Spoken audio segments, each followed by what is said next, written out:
கர்த்தரும் உலக இரட்சகருமாய் இருக்கிற இயேசு கிறிஸ்துவின் நாமத்தினாலே இந்த பதிவை பார்க்கிற உங்கள் ஒவ்வொருவரையும் வாழ்த்துகிறேன், வரவேற்கிறேன். அதாவது இந்த பதிவை பார்க்கிற உங்கள்ல எத்தனை பேத்துக்கு கிறிஸ்தவர்கள கண்டாலே புடிக்காது. இல்ல அவர்களையெல்லாம் புடிச்சு ஜெயில்ல போடணும். அவங்களையெல்லாம் ஓட ஓட வெட்டி கொல்லணும். இல்ல அவங்கள புடிச்சு கைய கால உடைக்கணும். இல்ல அவங்கள புடிச்சு உயிரோட தீ வச்சு கொளுத்தணும். அப்படின்னு எத்தனை பேர் விரும்புறீங்க அப்படிங்கிறது தெரியல. ஏன்னு கேட்டா, நெறைய வீடியோக்கள்ல எல்லாம் பார்த்துருக்கிறேன். அவங்கலாம் அப்படி பேசியிருக்கிறாங்க. ஏன் கிறிஸ்தவர்களை எல்லாம் கற்பழிச்சு கொல்லணும் அப்படின்லாம் சொல்லியிருக்கிறாங்க. என்னையா இப்படிப்பட்ட அதிசய மனுஷர்களா இருக்கீங்களே அப்படின்னு நாங்க பார்த்து ஆச்சரியப்பட்டிருக்கிறோம். அப்படி ஒருவேளை இந்த வீடியோ பதிவை பார்க்குற நீங்கெல்லாம் அப்பேற்பட்ட ஆசை உங்களுக்கு இருந்துச்சு அப்படின்னா, கிறிஸ்தவர்கள்லாம் கொல்லப்படணும், ஜெயிலுக்கு போகணும், கைய கால உடைக்கணும், இல்லைன்னா அவங்களையெல்லாம் தீ வச்சு கொளுத்தணும், உயிரோட கொளுத்தணும், சாதாரணமா இல்ல, உயிரோட கொளுத்தணும், இல்ல அவங்களையெல்லாம் ஓட ஓட வெட்டி கொல்லணும், அதையெல்லாம் பார்த்து சந்தோஷப்படணும் அப்படின்னு நீங்க ஆசைப்பட்டீங்க அப்படின்னா, ஆசைப்படுறவங்களா இருந்தீங்க அப்படின்னா, இந்த ஆசை ரொம்ப சீக்கிரமே நிறைவேற போகுது. எப்படா இப்படி நடக்கணும்னு நாங்கெல்லாம் காத்திருந்தோம்யா! அப்படின்னு சொல்றீங்களா? உங்க ஆசை நிறைவேற போகுது. கவலைப்படாதீங்க. மனச தேத்திக்கங்க.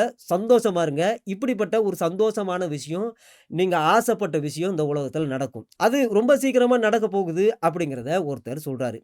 இவர் சொல்றத இந்த ஒரு சின்ன வீடியோ கிளிப்ப நம்ம கேட்க போறோம். கேட்டுட்டு அதுக்கு சரியான ஒரு விளக்கத்த இந்த வீடியோ பதிவுல நம்ம பார்ப்போம். முதலாவது இந்த வீடியோ கிளிப்ப நம்ம கேட்போம். I was the leader of a satanic organization. I saw this satanic agenda with my own eyes. I was in meetings discussing the satanic agenda with other satanic organizations around the world. So every 9 years it gets updated. So I'm just aware of the one that's being pushed now up to 2027. I don't know what the agenda is after that.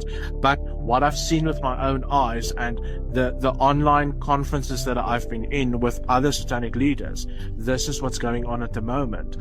When I left Satanism in May 2022, when I left Satanism, I said, and I have a recording of it, I said that in 2025 people will be arrested on the street for praying for other people. People will be prosecuted for being Christians in Europe. I say that because I saw it on the agenda. It wasn't a prophecy or that I saw the future. It was because I knew what was on the agenda. And people thought I was insane.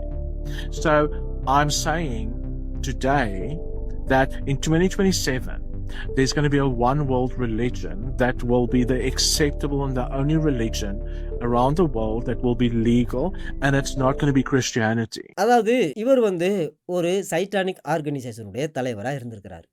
இந்த உலகத்துல ஏகப்பட்ட சைத்தானிக் ஆர்கனைசேஷன்கள் உண்டு. அதுக்கு கீழ ஆயிரக்கணக்கான சைத்தானிய சபைகள் உண்டு.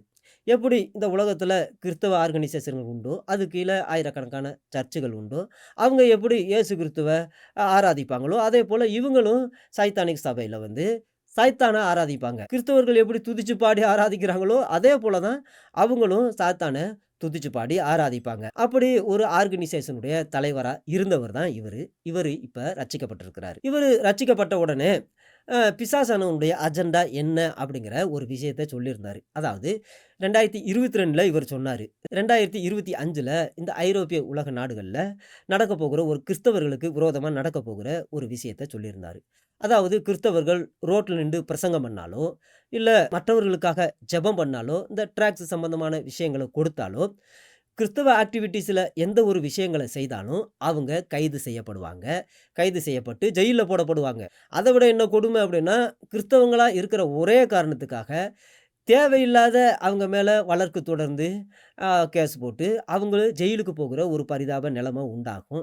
இது 2025ல நடக்கும் அப்படின்னு இவர் சொல்லியிருந்தாரு. அப்ப இதையெல்லாம் கிறிஸ்தவர்கள் கேட்டுட்டு, "என்னய்யா அது? உலகம் முழுவதும் கிறிஸ்தவர்கள் தான்யா அதிகமா இருக்காங்க. அப்படி இருக்கும் பொழுது இந்த மாதிரி சம்பவம்லாம் எப்படி நடக்கப் போகுது?" அப்படின்னு எல்லாரும் சொல்லியிருந்தாங்க. ஆனா இவர் அடிச்சு சொன்னாரு, 2025ல இது சம்பவிக்கும் அப்படின்னு. ஏன்னு கேட்டா, 2018ல உலகமெங்கும் இருந்த இந்த சைத்தானிக் ஆர்கனைசேஷன் தலைவர்கள்லாம் ஒண்ணு சேர்ந்து 9 வருஷத்துக்கு ஒரு தடவ ஒண்ணு கூடுவாங்களாம். ஒண்ணு கூடி பிசாசானவன் இந்த 9 வருஷத்துல இது நடக்கணும். இந்த நாட்ல இந்த சம்பவம் நடக்கணும். அந்த நாட்ல அந்த சம்பவம் நடக்கணும். இந்த மாதிரியான சட்டங்கள் இருக்கணும். இந்த மாதிரியான சட்டங்கள கொண்டு வரணும். இந்த சட்டங்கள மாத்தணும். அப்படிங்கிற மாதிரியான தீர்மானங்கள்லாம் கொண்டு வருவாங்களாம். அப்படி கொண்டு வந்து இந்த வருஷத்துல, இந்த மாசத்துல இத அமுல்படுத்தணும் அப்படின்னு சொல்லுவாங்களாம். அப்புறம் கடைசியில எல்லாம் ஒண்ணா சேர்ந்து அத டிஸ்கஸ் பண்ணி, அதே போல அதே வருஷத்துல, அதே மாசத்துல அதே மாரியான சட்டங்கள எந்தெந்த நாட்ல கொண்டு வரணும்னு அவங்க டிஸ்கஸ் பண்ணியிருந்தாங்களோ, அப்படியே கொண்டு வந்துருவாங்களாம். ஏன்னு கேட்டா, சாத்தான் என்கிட்ட வந்து இத சொன்னான், இத செய்ய சொன்னான் அப்படின்னு ஒவ்வொருத்தரும் சொல்றதுனால, அவங்க சாத்தான அதிகமா அவங்க கடவுளே சாத்தான் தான். அதனால அவங்க கடவுளுடைய சித்தத்த, விருப்பத்த அவங்க நிறைவேத்தணும்னு சொல்லி போராடி, அவங்க ரொம்ப ஈஸியா இந்த உலகத்துல அந்த தீர்மானங்கள்லாம் கொண்டு வருவாங்களாம். அதுல ஒரு தீர்மானம் தான் 2018ல கொண்டு வந்த தீர்மானம் தான், ஐரோப்பிய நாடுகள்ல பிரசங்கிமார்களோ, யாரு கிறிஸ்தவர்கள் வீதிகள்ல ஜெபிக்கிறதோ, பிரசங்கம் பண்றதோ கூடாது. அப்படி செஞ்சா கைது செய்யப்படணும் அப்படிங்கிற ஒரு தீர்மானத்த கொண்டு வந்தாங்களாம். அது 2025ல சரியா நிறைவேறிச்சாம். அப்போ 9 வருஷத்துக்கு ஒரு தடவ இது அப்டேட் செய்யப்படும். இது புதுப்பிக்கப்படும். அதாவது சீரியஸ் ஆக்ஷன்ல வந்து அவங்க இறங்குவாங்க அப்படின்னு சொல்லியிருந்தாப்ல. அதேபோல 2027ல என்ன நடக்கும் அப்படிங்கிறத இவர் சொல்றாரு. 2027 வரைக்கும் என்ன நடக்கும் அப்படிங்கிறது இவருக்கு தெரியுமா? அதுக்கப்புறம் என்ன நடக்கும் அப்படிங்கிறது இவருக்கு தெரியாதாம். ஏன்னா அதுக்குள்ள இவர் ரட்சிக்கப்பட்டாரு. அப்ப 2027ல ஒரு சம்பவம் நடக்கும். இது பிசாசானவனுடைய அஜெண்டாவுல இருக்கிறத நான் பார்த்தேன். அதாவது 2027ல இந்த உலகம் முழுவதும் ஒன் வேர்ல்டு ரிலிஜியன் அப்படிங்கிற ஒரு விஷயத்த கொண்டு வருவாங்களாம். அப்படி ஒன் வேர்ல்டு ரிலிஜியன் அப்படிங்கிற விஷயத்த கொண்டு வந்ததுமே, அ அதத்தான் நம்ம போய் தழுவணுமா. அந்த ரிலிஜியன தான் நம்ம தழுவணுமா. அது அதனுடைய ஐடென்டிட்டிய நம்ம வாங்கிக்கணுமா. அப்ப இந்த உலகத்துல கிறிஸ்தவ மதமோ, இஸ்லாம் மதமோ, புத்த மதமோ, இந்து மதமோ இந்த உலகத்துல இருக்காது. யாராவது நான் கிறிஸ்தவன், இஸ்லாமு, இந்து அப்படின்னு எதையாவது சொல்லிக்கிட்டு வந்தா, அவன் வந்து கிரிமினல் அப்படின்னு சொல்லி, அவன ஒரு இல்லீகல் இமிகிரன்ட்டா அ அடையாளப்படுத்தி அவன ஜெயில்ல போட்டுருவாங்களாம். அப்ப யாரெல்லாம் அத கேட்க மாட்டேங்கிறாங்களோ, இந்த இ ஒன் வேர்ல்ட் ரிலிஜியன அங்கீகரிக்க மாட்டேங்கிறாங்களோ, தழுவ மாட்டேங்கிறாங்களோ, அவங்களுக்கெல்லாம் அந்த ஐடென்டிட்டி கார்டு கிடைக்காதாம். அப்ப அவங்க இந்த உலகத்துல எங்கேயும் எதையும் வாங்க முடியாதாம், எதையும் விக்கவும் முடியாதாம், எங்கேயும் வேலையும் செய்ய முடியாதாம், எங்கேயும் போகவும் முடியாதாம், எங்கேயும் வரவும் முடியாதாம். விசேஷமா இந்த உலகத்துல தேசாந்திரியா திரிய வேண்டிய ஒரு பரிதாப நிலைமை வருமாம். அவங்க சொந்த வீடு இருந்தா, அது கவர்மெண்ட்டுக்கு சொந்தமாயிருமாம். அவங்க ஏதாவது கவர்மெண்ட் வேலை எதுவும் பார்த்துருந்தாங்கன்னா, அந்த வேலையிலேருந்து அவங்கள தூக்கிருவாங்களாம். அவங்களுக்கு நிலம் எது இருந்தா, அதுவும் கவர்மெண்ட்டுக்கு போயிருமாம். ஏன்னு கேட்டா, இந்த ஒன் வேர்ல்டு ரிலிஜியன நீ ஏத்துக்காததுனால, நீ தழுவாததுனால, நீ வந்து இல்லீகலா இந்த நாட்ல இருக்க அப்படின்னு சொல்லி அவன முத்திர குத்துவாங்களாம். ஒண்ணு ஜெயில்ல போடுவாங்களாம், இல்லைன்னா ரத்த சாட்சியா மறிக்க வேண்டியது வருமாம். அந்த நேரத்துல யாராகிலும் அவங்கள வெட்டி கொன்னாலோ, குத்தி கொன்னாலோ, இல்ல எரிச்சு கொன்னாலோ, அவங்க மேல எந்த ஒரு கேஸும் இல்லாத ஒரு நிலைமும் உண்டாகுமாம். அப்ப கிறிஸ்தவர்கள் நெறைய பேரு, நாங்க என்ன செய்றது? எங்களுக்கு வேற வழி இல்ல. இல்லைன்னா எங்க குழந்தைங்கலாம் செத்து போகும்.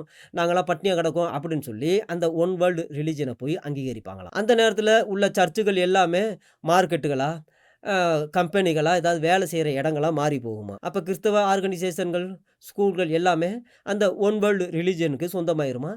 அவங்களுடைய ஆபீஸ் தான் அங்க நடக்குமாம். அந்த நேரத்துல எந்த ஒரு வெப்சைட்டும், கிறிஸ்தவ வெப்சைட்டும் இன்டர்நெட்ல நம்ம பார்க்க முடியாதாம். ஏன்னு கேட்டா பகவத்கீதையோ, பைபிளோ, குரானோ அது சம்பந்தமான எந்த ஒரு வெப்சைட்டுகளும் இருக்காதாம். அப்படி இருக்கும் பொழுது கிறிஸ்தவர்களோ, இஸ்லாமியர்களோ, இந்துக்களோ ஒருத்தருக்கு ஒருத்தர் மதத்த பத்தியோ பேசுறதுக்கோ, எந்த ஒரு டிபேட்டோ, எந்த ஒரு வாதமோ செய்ய முடியாதாம்.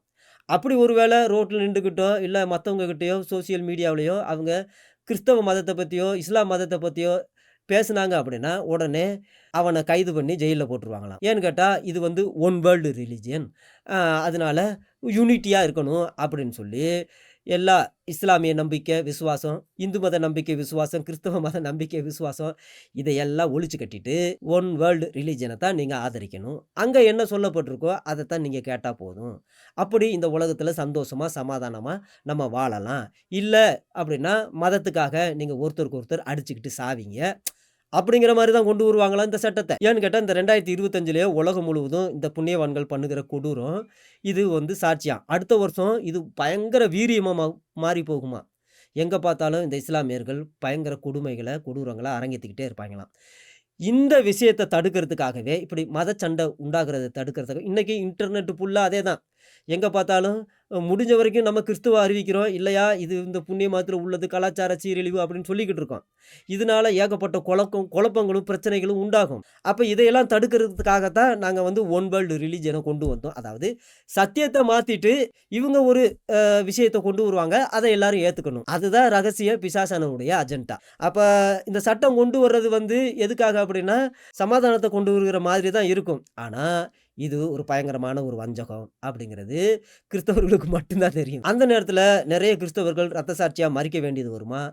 அதே நேரத்துல அதிகமான கிறிஸ்தவர்கள் இந்த கிறிஸ்தவ விசுவாசத்த விட்டுட்டு, அவங்க இந்த ஒன் வேர்ல்டு ரிலிஜியனுக்கு மாறிருவாங்களாம். ஆனா, வேத பண்டிதர்கள் என்ன சொல்றாங்க அப்படின்னா, இப்படிப்பட்ட ஒரு உபத்திரம் கிறிஸ்தவர்களுக்கு நடக்கிறதுக்கு முன்னாடி, சர்ச்சுகளுக்கு நடக்கிறதுக்கு முன்னாடி, கர்த்தருடைய ரகசிய வருகை இருக்கும். அந்த நேரத்துல சபை எடுத்துக்கொள்ளப்படும் அப்படின்னு சொல்லியிருக்காங்க. அதனால கிறிஸ்தவர்கள் இந்த விஷயத்த கொஞ்சம் ஞாபகம் வச்சுக்கொள்ளுங்க.